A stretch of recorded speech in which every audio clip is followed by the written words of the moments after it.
word jihad is mentioned in the Quran about 41 times.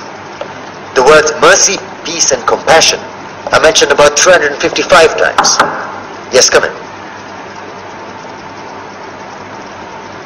Come on in, Riaz. Sit down, please. Contrary to popular belief in most Western cultures, Islam is a religion that preaches peace and tolerance.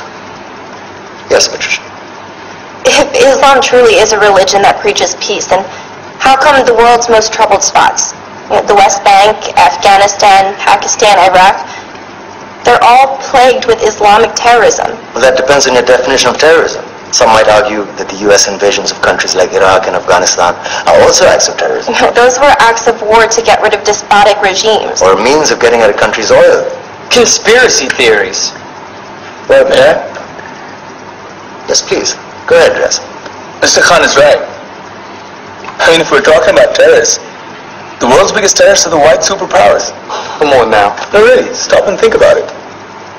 Explain 9/11. Okay.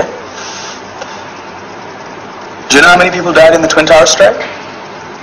Around 3,000. And do you have any idea how many people died in the bombing of Afghanistan? Take a wild guess.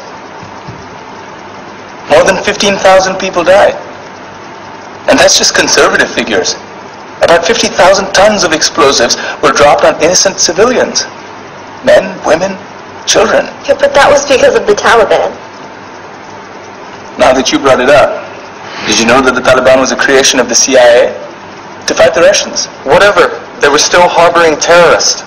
Yeah, right. Terrorists that were never found.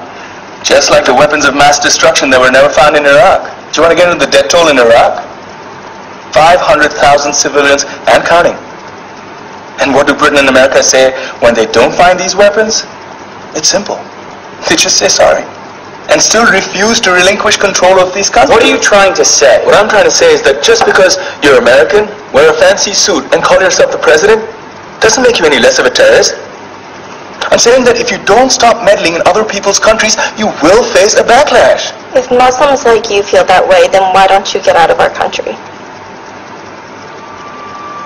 We will. As soon as you promise to leave ours.